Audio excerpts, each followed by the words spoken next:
Hello, you're playing The Waiting Game. This is the show that eases the pain of video game anticipation with similar stuff. It's like we're a big cultural epidural and you're a pregnant lady. Being fired out of the womb today... The Elder Scrolls Online. Yes, the franchise you know and love, famous for its huge game worlds, is reimagining the lot and smashing it into one vast, massively multiplayer online game.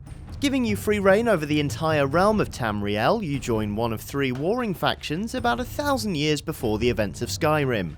The Aldmeri Dominion, the Bosmer, and the Ebonheart Pact are all fighting for the Emperor's throne when along comes the Daedric Prince Molag Bal to try and, well, destroy everything. So before you set about grinding your way through the landscape of Tamriel, whatever can you do to whet your appetite?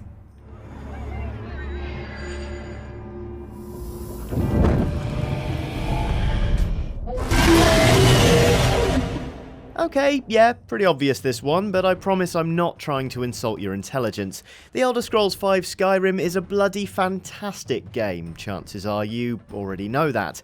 If you really want to use it to get prepped for the Elder Scrolls Online though, you should pick it up on PC and get yourself into modding. Not only does it add hundreds of hours of content from the canonical to the completely bonkers, it should get you used to having other people influence your game, important considering you're going to be playing an MMO and probably fighting a lot of strangers for no better reason than because they were there. We also do a show on Skyrim mods. It's called Top 5 Skyrim Mods of the Week, which is original. Sure. Somewhere between a threatening stare and the soldier's arm to the teeth? Yeah, you had me. If you like the idea of learning how to get along with others in the online open world, but don't feel Skyrim mods go far enough, however, chances are you'll need something a bit more hands-on. For that, I can thoroughly recommend Red Dead Redemption's multiplayer mode. It's great to tool around in, you can posse up and go on raids against computer flashpoints, and it's got a slightly more relaxed pace than the more recent Grand Theft Auto Online. Work for British Gas, do you? You wanker. It's basically the closest thing you're going to get to an MMO without actually getting embroiled in one. Because let's face it, if you're waiting for a massively multiplayer game to come out, the last thing you want to do is throw yourself headlong into another one. Now, obviously, running around in the Wild West as cowboys and shooting each other's horses in the head is a pretty far cry from the Elder Scrolls. Let's take a look at that story one more time, shall we?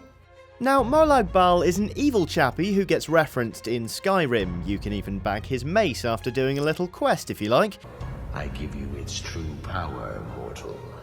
Anyway, his deal is basically the conquest and enslavement of mortals. He tries to spread discord and conflict throughout the mortal realm, hoping to then harvest the tasty souls of mortals after that.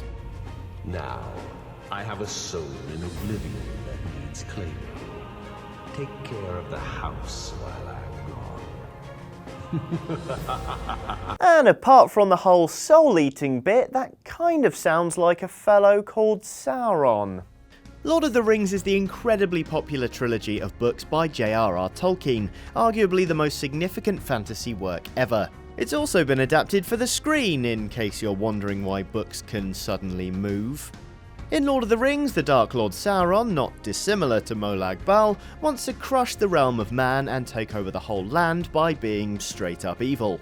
While he doesn't physically feature much at all in Lord of the Rings, Sauron's constant menace is nonetheless enough to drive the action forward, much in the same way our Daedric friend will form the backdrop to the Elder Scrolls Online's three-way civil conflict.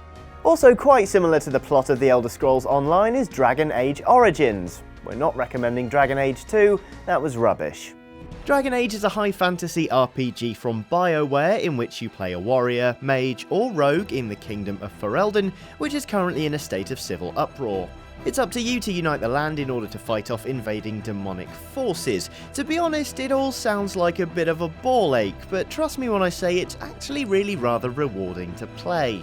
As well as a varied plot of 6 origin stories, the combat has a satisfying depth, allowing you to issue orders and queue special attacks for NPCs in your group. As accomplished as Dragon Age Origins is, however, it would still be nowhere without its spiritual predecessor, Baldur's Gate. Also developed by BioWare, Baldur's Gate is a franchise launched in 1998 and famed for bringing new life to computer-based RPGs. It's crammed with NPCs, dialogue, player choices, and a reputation system. Features now common fare in RPGs, to be sure, but playing through the series that sparked it all is an excellent way to understand the genre you're throwing yourself toward in The Elder Scrolls Online, even if the relative scales are pretty wildly divergent.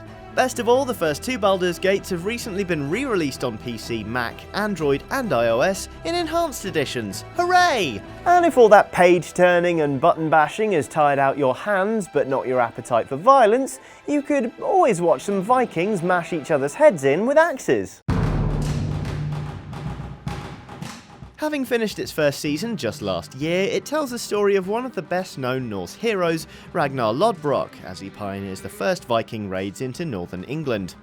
It goes quite well for him, which causes all sorts of trouble at home. Drama and violence both ensue. So chances are your adventures in The Elder Scrolls Online won't have someone coveting your wife or envying how fast your longboats are, but Vikings is still a fairly entertaining romp and will at least help you kill some time before The Elder Scrolls Online launches. Speaking of which, I hope you make it till launch day because I'm off now. As ever, if you want to check out the stuff we discussed in this episode, follow the link on screen now for an Amazon list. I'll be back next week, but in the meantime, feel free to make your own recommendations by leaving a comment or tweeting with the hashtag GSWaitingGame. See ya!